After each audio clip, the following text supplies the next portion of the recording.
Good morning, and welcome to the original Loretta Brown Show, radio to open the heart, heal the soul, awaken the consciousness. It's Sunny Benny. Uh-huh.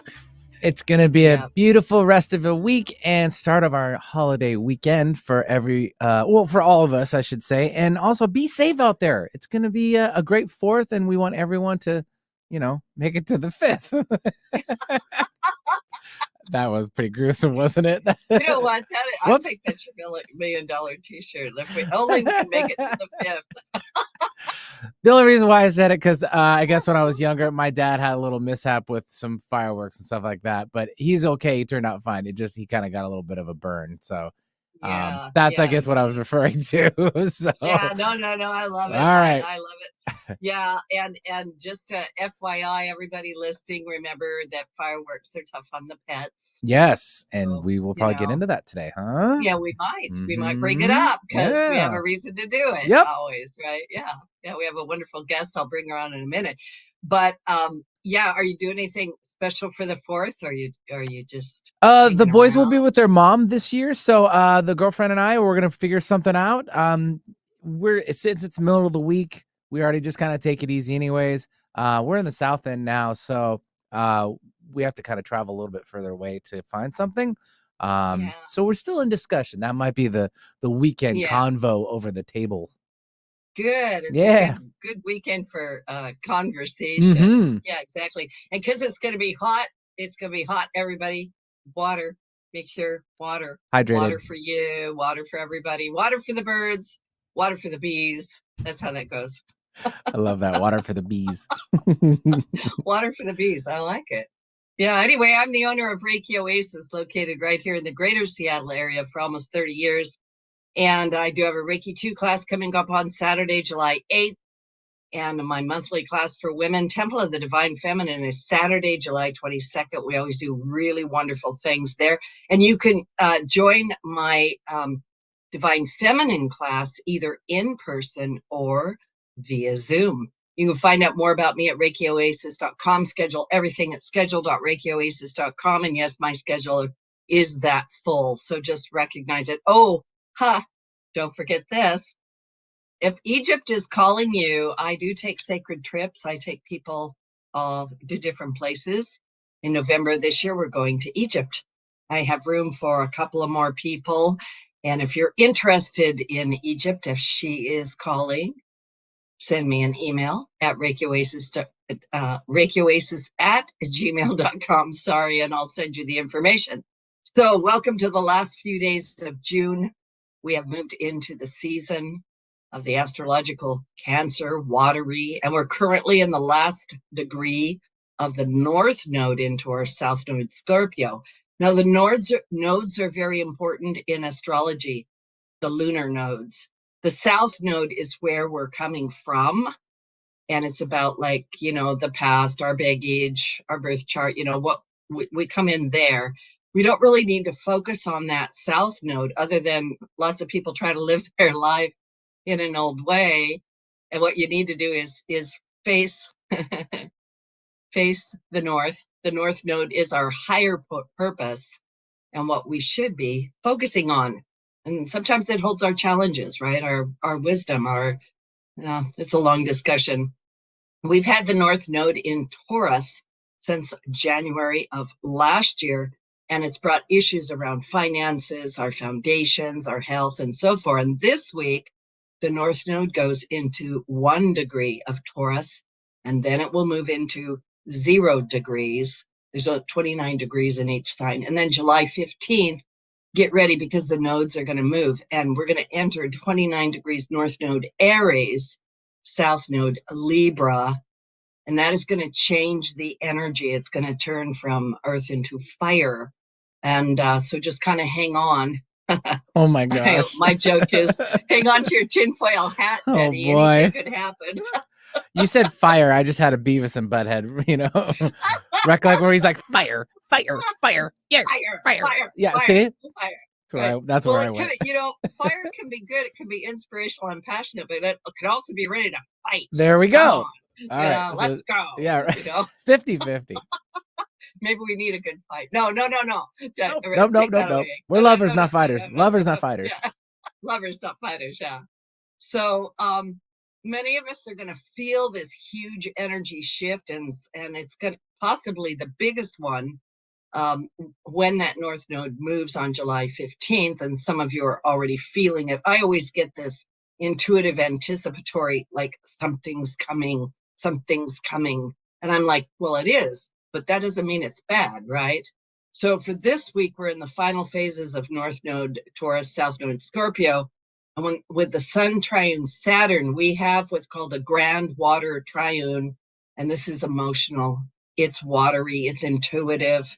So it's a good week for intuition. But we also have this other thing. We have Mars square Uranus, and Mars in Leo transit conjunct Venus is bringing up stagnant emotions we've been holding on to and not expressing. And it's kind of volatile, like a pressure cooker. So Mars is very expressive and action oriented, bold, and passionate when it is in Leo. And he is square Uranus, the planet of surprises, where things coming out of left field. And so that might be why we've been having some kind of explosive things going on. So remember that when we've got this kind of energy, it's edgy, we're all a little bit cranky, and mental health issues might come to the surface. And you know, remember the Four Agreements by Miguel Ruiz, right? And the second one says, don't take anything personally. And I just breathe into it. You'll be okay. It'll pass, right?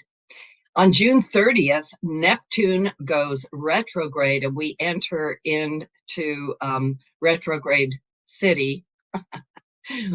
Oh boy, we love retrogrades. They just make us look back at things. So we'll have Saturn, Pluto, and Neptune, outer planets, will be retrograde over the summer. And these slow moving planets are just, well, it's there for our evolution. Hopefully, if we do revolution, it's in a good way. Neptune is in the home sign of Pisces in 27 degrees, the final degrees of Pisces. And Neptune rules illusions, lies, loss, addictions, and delusions. And over this retrograde period, while Mars is square Uranus, this can be our own personal illusions coming to the forefront as those around us. So be open and honest, because Neptune and Saturn in Pisces gives power to illusions and brings out more of the reflective shadow side and things that we need to be aware of. Are there any illusions that we're feeling or perceiving? Are we falling into fantasy, fantastical thinking? Or are we really, really working on grounding that dream and that desire in our heart? So Mars square Uranus and Neptune retrograde, I'll put it in clear English, is pulling the curtain back to reveal that it's a magician's trick. And, this is just going to affect people in different ways depending on where they're at, how stuck in the illusion are you? It can be pretty traumatic if all of a sudden your reality just drops away and you're standing there going, what? Right? We've had those experiences. So just kind of hang in there, right? Reach out to people, reach out for help. On July 2nd, Venus in Leo square Uranus in Taurus will give you insight into what Venus retrograde is going on later in the month. And this is about the heart. It's about the heart. On July 3rd, Monday, just before the July 4th celebrations, we have a Capricorn full moon. And this is Capricorn. It's going to give us motivation, determination, and a drive to meet any challenges we're currently facing. There could be some heavy energy around this full moon, but maybe we need that groundedness, right? It's not always bad to be grounded. In fact, we have to be in our bodies if we're going to make it through this whole thing, right? So if you're facing hard challenges or struggles in your life, the full moon is going to light a path and you just have to show up. And then on July 4th, we actually have a wonderful alignment called the Sirius Gateway. And this is where our sun aligns with Sirius, our spiritual sun, and activates a gateway of high frequency energy. And it will bring in those high vibrations. It's a really great time to connect with your intuition and your pets. Yeah, I said it. So much like humans and animals, mental distress can manifest as anxiety, fear, or destructive behavior, depending on the severity of the condition. Diagnosing a mental illness can be difficult. After all, your pets can't tell you how they're feeling, or can they? My guest today, Joan Ranket, is an accomplished animal communicator, a TEDx speaker, an educator, an animal guardian. I love that. Founder of Communication with All Life University and the author of Emotional Freedom Technique for Animals and Their Humans, creating a harmonious relationship through tapping. Joan's book is a practical guide on how to use this energetic body work method on animals, probably as well as their humans. Joan, welcome to the show. Thank you. Thank you for having me. And I loved hearing all of that. Yeah, That was great. lots of stuff going on. And yeah, I just want to show those that are watching on YouTube. This is her beautiful book, Emotional Freedom Technique for Animals and Their Humans. This is a great book. I love this book. I'm trying to figure out where to start. I have 85 questions for you today. Okay, good. I'm ready. I have my coffee. Well, I don't know. I've been noticing this for a while, that more and more I see these YouTubes where people are having interactions with animals. Animals are having interactions with animals. And for me, it's like finally a raising of consciousness or awareness of our animals and their value is what I want to say. So I don't know if you want to comment on that, but could you back up a little bit and give the listening audience your little bit of your history and how did you get into animal communication? And I do want to comment on that. I love that there is this evolution toward valuing animals, as you said, and that they're our family. And we're gonna have to get it a little deeper, that wildlife is also our family, because if it goes away, we go away. And so like you take people to Egypt, I take people to wildlife. So and I have room on my Zimbabwe trip. But yeah. Yeah, I was going to say, I love that. So yeah, when's your Zimbabwe trip? And if people are interested, how do they find out? Let's just say it right now. Yeah. It's we'll be crossing the skies. It's in I'll wave. yeah, too. It's in November. So yeah. Yeah. And they can go to my website, joanranquet.com, and then yeah, or actually assist at joanranquet.com if they want to reach out, and someone will get back to you. But I have a question for you, Joan. In your trips, because you're going out and seeing wildlife, cheetahs and tigers and things like that, you can communicate with them?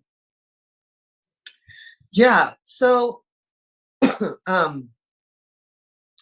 definitely we can communicate with them, but more than anything, we love to commune with them. So we're just in their space. And recently I just got back from India, and we were with tigers for like hours, just hanging out with them. And they really are just big cats at the end of the day. They'll get up and you're like, oh my God, we're gonna do something now. And they move about 10 steps and then they plop right where they were, 10 feet away from where they were. And they'll do that all day, like, oh, they're going this way. Nope, they're gonna just plop over. So it's really just kind of being in that mindset with them of, like, just like what a little boy this one guy was, just all boy, and he just really had to check out the leaf and dig a little, but really just lay around. So that was pretty fun. Did you always love animals? I've always loved animals. I think I said horse before I said mom. Um, Ah, and I grew yeah. up in the Seattle area. I grew up with horses. I lived in Newport Hills, so just right by where the radio show is. And what is now Newcastle used to be woods. And so that's where I look at people's houses now and I think, wow, I galloped through your living room. But anyway, Yeah. so that was really my start, was being very connected to horses and loving them and wanting to, just wanting to communicate with them. So later in life, well, it was my 20s. I ended up with a horse who became I was living in Los Angeles, and she really was very much I always say she was one of my best teachers, because she was very much, well, at the time, my sister had died, and I was studying mindfulness and, working through grief counseling. And this horse would really be the ultimate reminder of my mind isn't present, right? Like, I'm thinking about something else and she might buck or, do something that would bring me right back to focus. So I loved that. And I had used an animal communicator and I thought, oh my God, that is the coolest thing on the planet, is this animal communication.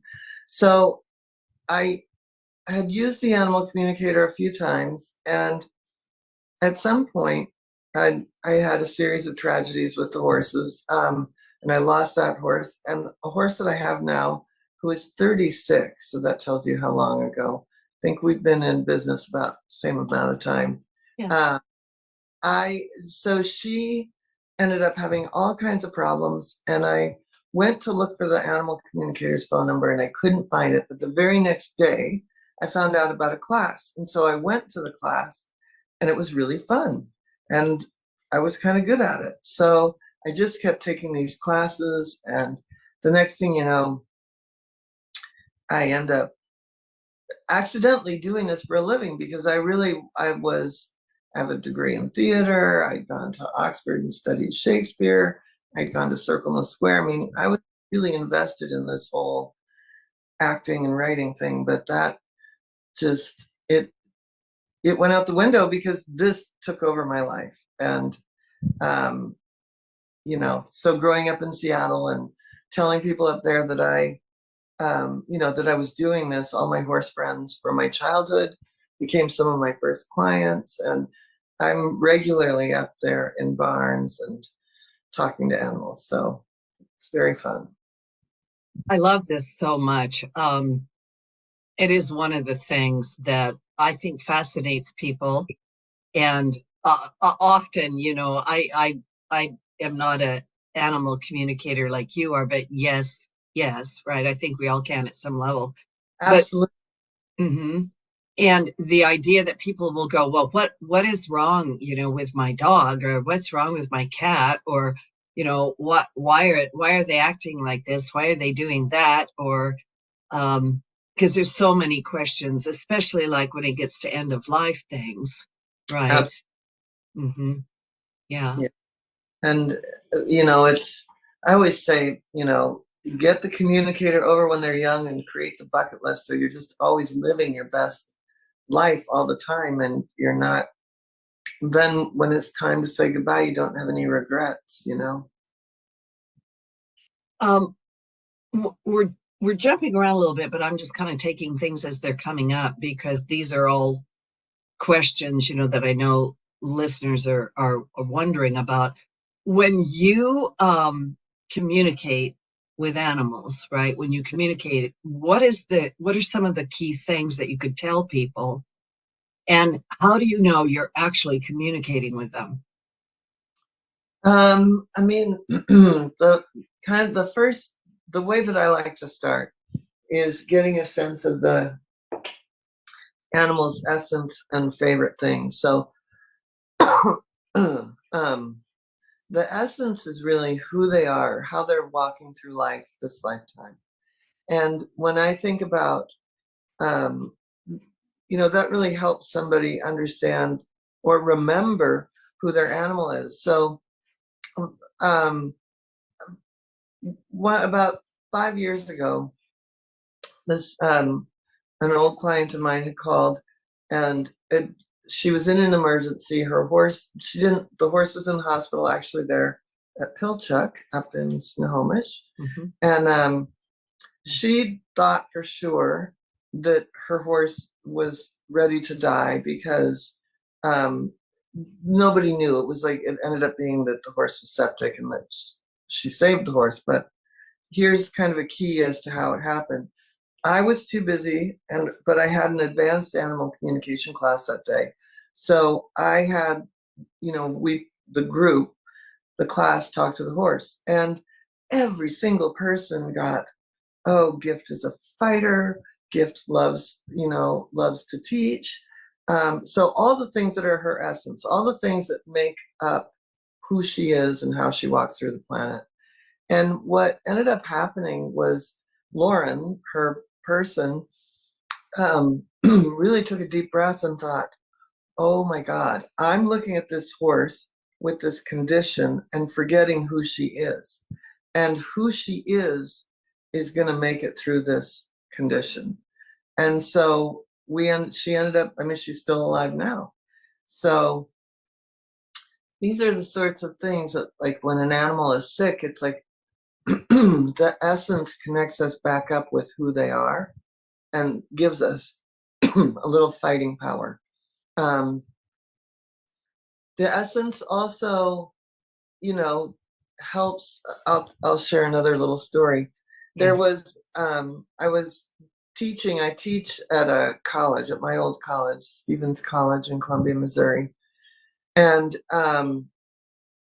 the students are allowed. It's a pet-friendly dorm there, and they're allowed to foster. They can bring their pets, or they can foster animals at a local rescue. So this one girl brings this dog in her coat, and we're gonna all talk to all the rescue animals as a class. And she brings in this dog and said, oh, this dog was part of this hoarding situation, and she was all mad at it, and we saved her. And it was really a sad story. And she put the dog in the center, and so we started to do the meditation and got quiet, and we got to the essence, and everybody's still quiet. And finally I go around and I ask people what they got about the dog. Well, not one person said shy, terrified. Everybody got a sense that this dog was a diva, and that she wasn't this shy, pathetic thing that should be hidden in somebody's armpit in the coat. She was absolutely looking around for her close-up, and the whole place. This dog blossomed before our very eyes. So that essence was in there, but nobody was seeing it. And once we all saw it, we saw who she truly was, and it just made all the difference in the world. So, that's I like to start with who is this animal before me, and then get into maybe why they're fighting, or where in the body it hurts, why the dog is reactive on the leash, why the cat is, peeing out of the box, why the horse doesn't want to jump. Just the list goes on. So that's how we start. I love that. It's somewhere in your book. We'll get into the EFT after the break, but somewhere in the book you talk about, like, for instance, good cat versus bad cat, and this idea that, like what you said, we're not really tapping into who they are, what their view is from their perspective, because they're not really thinking I'm being a good girl, or I'm being a bad boy. Right. Yeah. They're just being them. They're just being them. Yeah, I had a great image in my mind of this this sweet dog going, "Where's my crown? Now I'm good." Right? Like, Exactly. hello, like, selfish. Selfies, yeah. Yeah, it's good. Um, so this, yeah, I'm just sitting with this. Animals, I'm gonna just say this. I've got this quote here somewhere. You state somewhere, let's find out where I've got this, that you believe that you say in your introduction, you truly believe to your core that animal connection, communion, and communication are part of creating global peace. Can you comment on that? Yeah. If we started really listening to them, we might have to start listening to each other, you know? And then if we're really listening, once somebody really feels heard, then peace and healing begin. And so if we were just all listening to each other, we'd have to transform. Well, it's kind of like in your illustrative story where once the animal feels like they're seen or heard or who they are, Yeah. their behavior changes. So we are the same Yes. in that fashion. Yeah. Yeah. I'm also sitting here thinking about, because you were talking about wildlife, and I really, I love animals, and I love this idea that globally, they are part of this planet. And for us to figure out how we can all be together Yeah. is a very different thing. I was listening to someone the other day, and they were talking about, and maybe it was even something you put out there, about how we used to bring animals in. Like if it was cold, we would all get in together and share our heat and our space to stay warm. And we very much, I mean, there are limits. I can't have an elephant in my living room physically. Or maybe I could, I don't know. But yeah, this idea of bringing them in. Yeah. How many pets do you have? How many animals do you have? Because I don't even know if pet is the right word. I have 3 horses, 3 dogs, and now I'm down to 3 cats. I lost a cat in March. But bunnies are hopping by as we speak. And I live with ravens have a nest here on the property.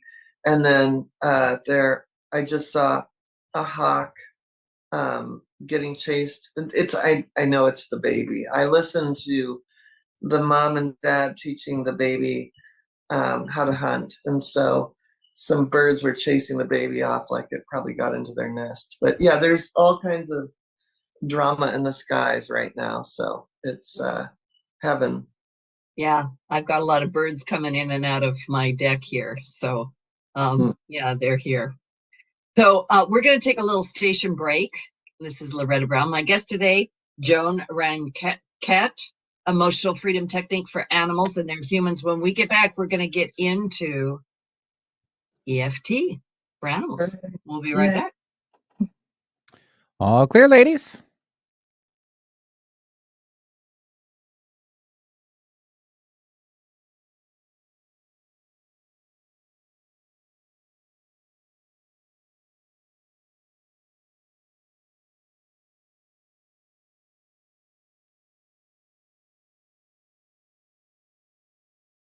Roxanne Watson is on a mission to have more people sign up as organ, eye, and tissue donors. What drives her? Roxanne received a heart transplant made possible by an organ donor. I decided that day to devote myself to signing up the most people in the United States. That's my goal. Now she's a powerful force for good. What could you make possible as an organ, eye, and tissue donor? Leave behind the gift of life. Go to organdonor.gov. U.S. Department of Health and Human Services, Health Resources and Services Administration. Did you know that Reiki healing can be done at a distance? It's true. So let Reiki Oasis focus powerful energy to help relieve your stress, grief, sadness, anger, and so much more. Convenient, personalized treatments at a distance can increase lightness of being. During your appointment, find a quiet place to lie down or sit to receive healing energies. If you want help with your dis-ease, visit ReikiOasis.com. harness life's energy. Visit ReikiOasis.com today. Time is funny. Sometimes it seems fast and other times slow. When it comes to time slots remaining on Alternative Talk 1150, time is running out. In fact, there are just a few primetime slots available. So if you want to host your own radio program, the time to call 425-653-1150 is right now. Nope, no time for excuses. Dial 425-653-1150 to find out how affordable it can be to host a radio show. Alternative Talk, we have an opportunity waiting just for you. Alternative Talk 1150, here to uplift your day.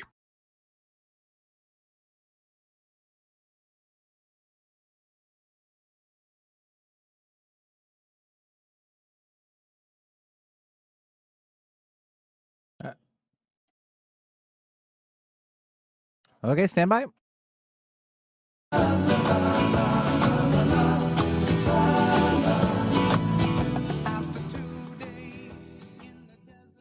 I love that song. Yeah. Thanks, Betty. Yeah, it's the Well, right era. we're good though, Yeah. but I mean, horses in our world have names, but that song didn't. So, you know. I know, the horse with no name. Right. Yeah. Yeah. But you know what? I put out a meme every so often, and it's like this guy is like with a guitar, and the horse is just looking straight ahead, and he's like, "It's Frank. My name is Frank," and you know it. Doesn't anybody get that? That's so good. I like that. I love that. I love that so much. Yeah, which I'll ask this question in a minute, but I want to let people know. Yes, this is the original Loretta Brown Show. My guest today, Joan Ranquette, Emotional Freedom Technique for Animals. Just a reminder that these shows are archived at the KKNW 1150 AM archives. You can download them for free. We're on iTunes, Podcast One, Megaphone, Spotify, Twitter, all over the place. So do animals ever tell you that they were given the wrong name, Joan? You know, their name definitely can be revealed through their actions. So yes. And Okay. I feel like all my animals have it's like divine wisdom or something, like the name drops in. So Yeah. My daughter's in the process of she's fostering a dog right now, thinking about bringing it home, and we were talking about its name the other day. So I was thinking, yeah, it's kind of a big deal, right? yeah. Big deal. Got to name your baby. That's how that works. So let's get into it a little bit. What are, and I talk about the emotional freedom technique. What is it? Why that? Yeah. Yeah. Mm-hmm. So EFT, or emotional freedom technique, is a technique. I call it energetic body work. It works like energy work, but it's also a body work because you're tapping on the acupressure points. And these specific points have, and I have lots of charts in the book, Yes. are calming points. So when you're telling a tough story, a challenging story, and you're feeling those feelings, yeah, there they are. Yeah. Nice charts. Mm-hmm. It's actually a Seattle. That's my horse Anya. Is it? Yeah. Yeah. Okay. So, when you're bringing up these challenging emotions, then you're tapping on what are called feel-good points, and those feel-good points are help to calm the nervous system and to bring the triggers down. So you won't forget the story, but it won't hold the charge that it once did. And so each of the points have an ability to calm the nervous system, calm the different organs down, and bring peace to the body. And any behavioral shift or transformation with a disease or illness relies upon a level of relaxation in the body to get out of that fight or flight. And so often animals are on a lot and then they've had a tough experience, and so their body doesn't relax. And so this is a way of relaxing the system and helping the animal as it calms down. As any of us calm down, we can make better decisions. I've done EFT, I do some EFT, I do a lot of things. But the tapping, it's my understanding they're at the ends of certain, I would say, meridian points, or they're kind of related to acupressure points, possibly.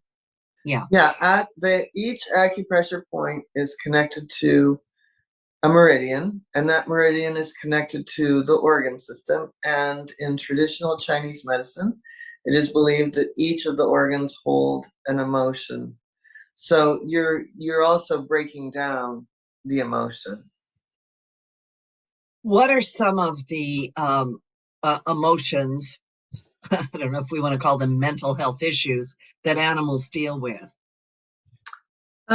Grief, anxiety, depression, those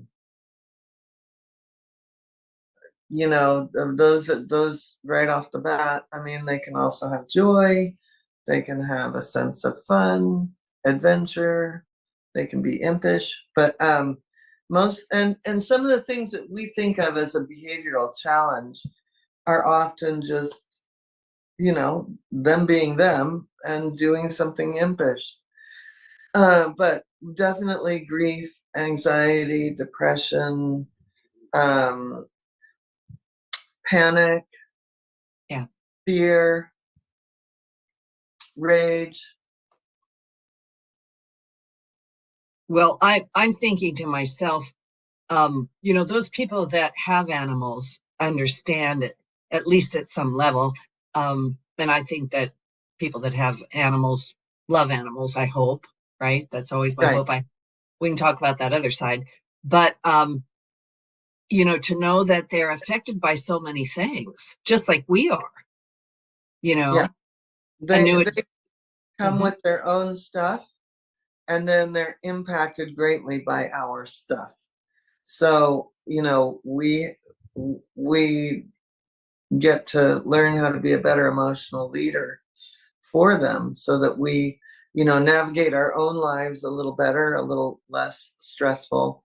And then we have the outcome in our household is that they have peace and joy and harmony and can live their best life. Well, anytime we have a change in the home, because I'm talking about home environment, or about how everything affects everything. But I've got some of my clients who they're getting ready for their kids are graduating, and so they're going to be going away to college, right? Or they're going to be taking trips, and the family pet is the dog is like, what am I going to do without you?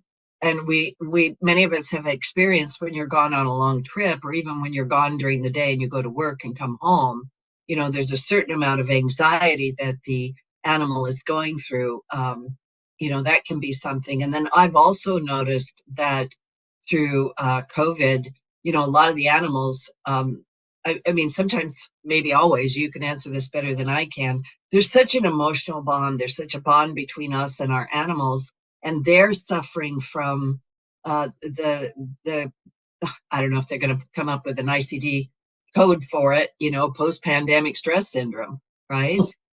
Yeah, yeah, Pandemic syndrome. yeah, yeah. Well, the thing with a trip that I love to remind people is what happens for them is,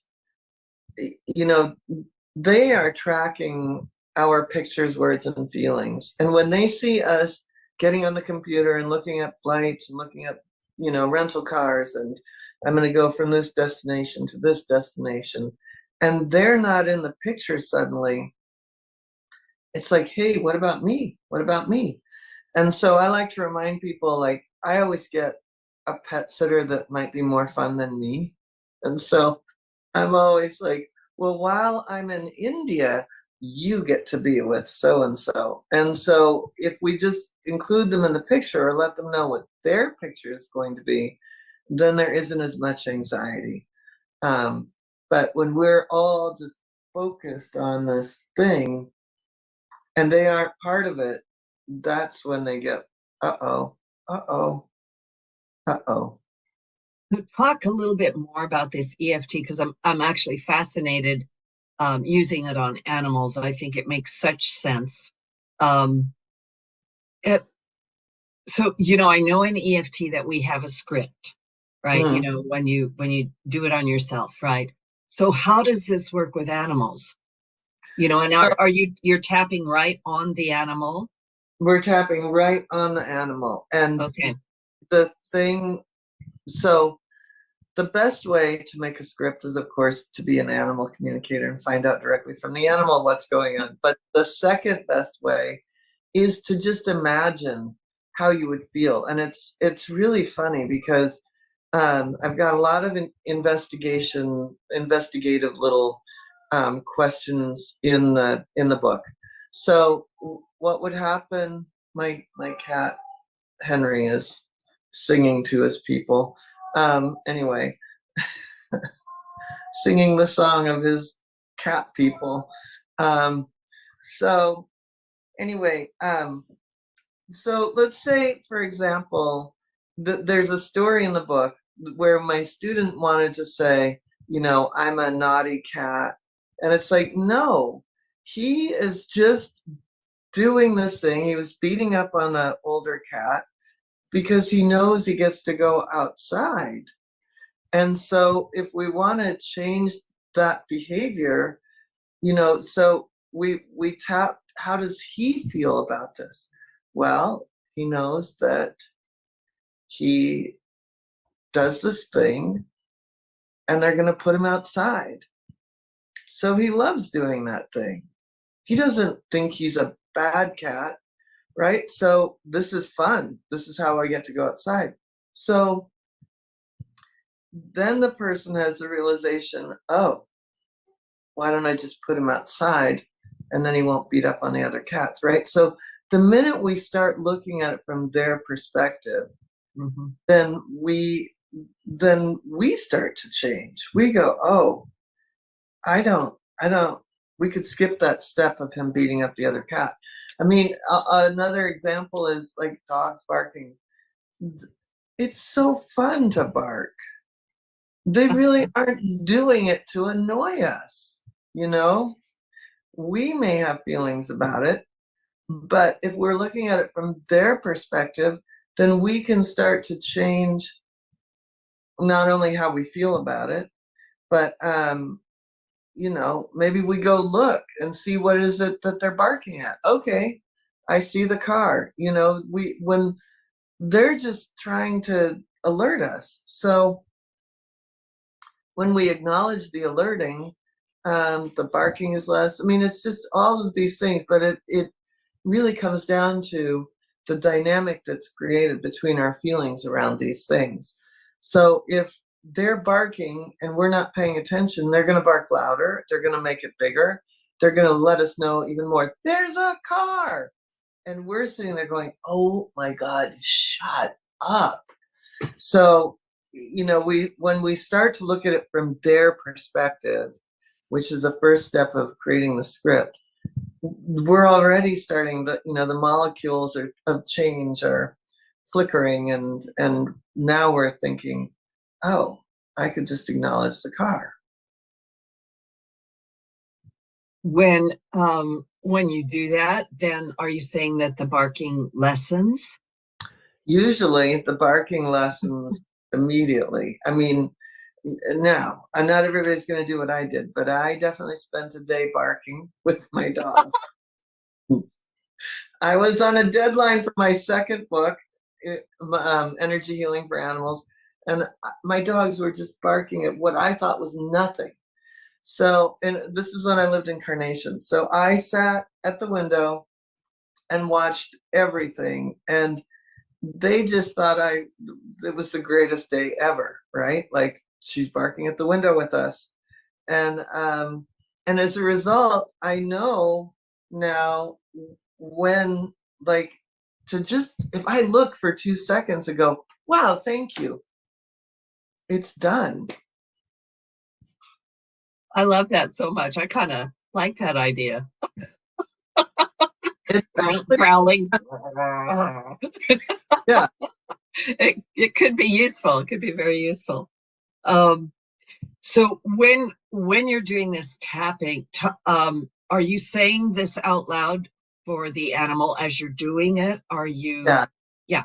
Okay. Yeah. So the other day, I tapped on a dog that her person had just died in October. And the dog so the person had gotten cancer, had been sick for a year, and now lives with 3 other dogs and um, 3 cats and the daughter-in-law, the son and daughter-in-law, plus the grandkids of the woman that died. And this dog had been like a diva of Beverly Hills, right? And now she lives out kind of where I live, outside of Los Angeles. I mean, never did this dog imagine she'd be part of a pack. She had outfits, you know what I mean? She was Yes. match leash sets. So we tapped on the grief, the loss of who she was, the loss of her person, and then the acceptance of, but at least I'm loved, I'm getting good food, and that dog has had such a transformation just in a day. Now she's starting, my friend that has a dog had always picked the dog up and taken the dog out to go potty. That dog ran out with her pack the other day. Just ran out to go potty like, I'm part of this pack.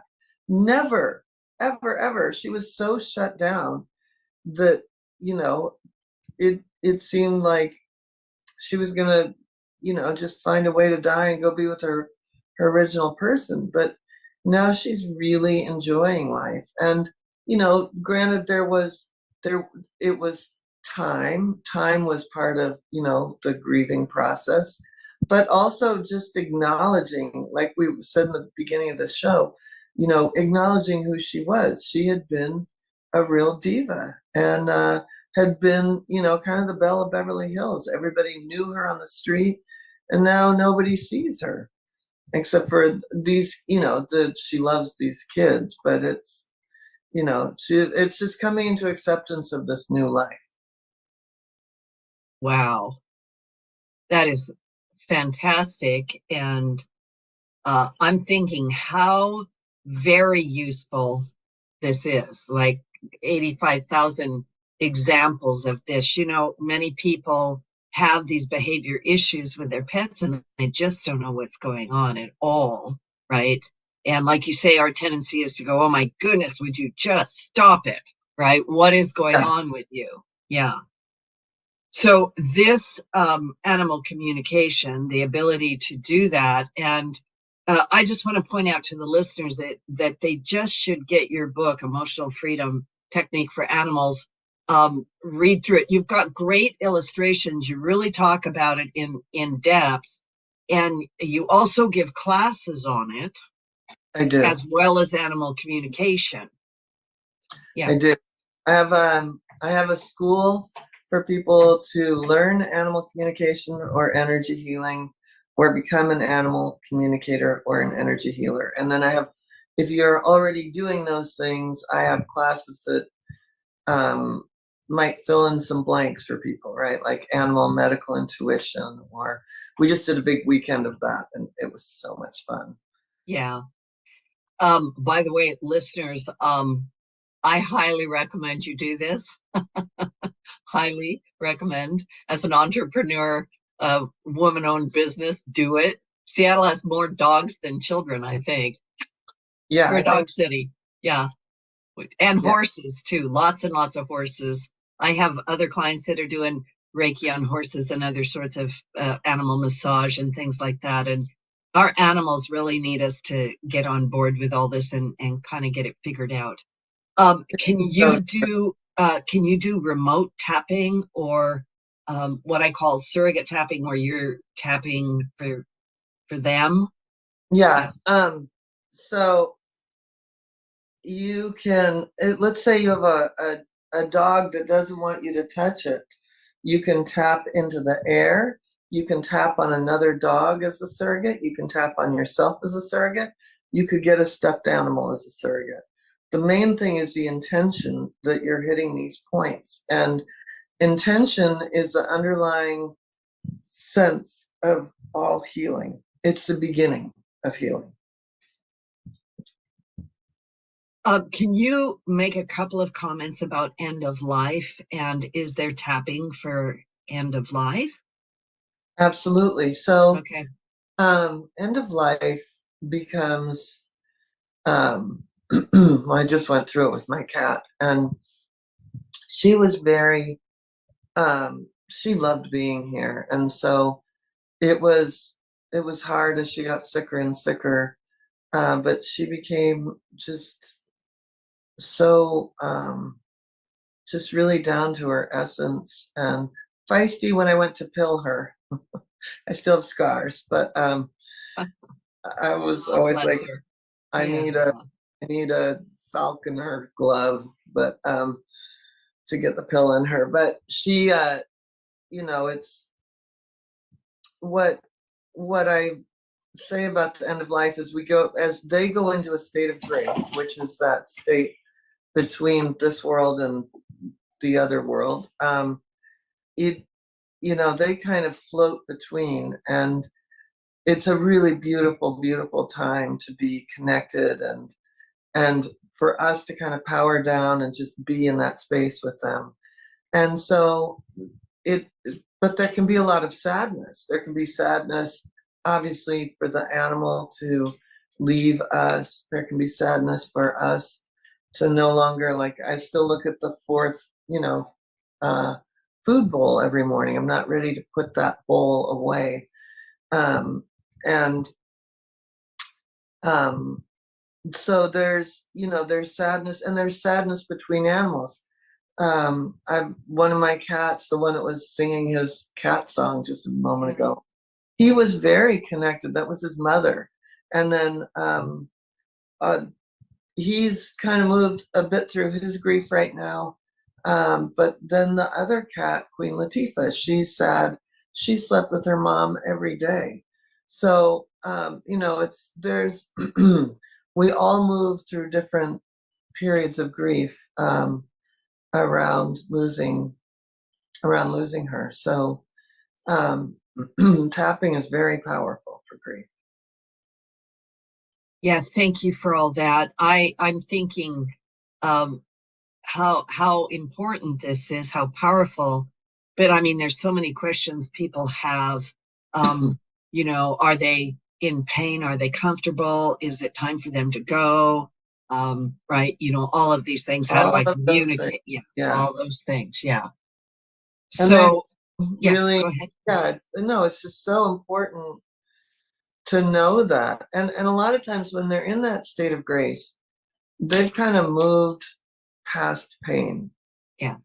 And that's that beautiful space. Yeah. So we're down to like the last minute, Joan. It's incredibly ridiculous. Emotional technique, emotional freedom technique for animals and their humans. Where can people find you? What is the last thing you'd like to say to people? What do you really want them to? Just know that we are all animal communicators, and it's a great practice in general to take a breath and get quiet. And I'm looking at one of my dogs right now. They want to communicate with us. And where do they find you, your classes? At my website, joanranquet.com. So I've got all sorts of virtual things and in-person things. So 5 seconds or less. 4th of July is coming up. Advice to people.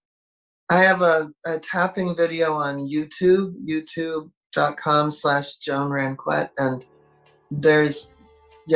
you can tap and get your animals. Start tapping now before the fireworks start. Although Seattle's like a war zone. Everybody's, yeah. Thank you so much, Joan Ranquet and Emotional Freedom Technique for Animals. Everybody, please go and listen to Joan's tapping technique for your animals. Have a wonderful, wonderful week. Lots and lots of love. Benny, you're the best. Thank you so much.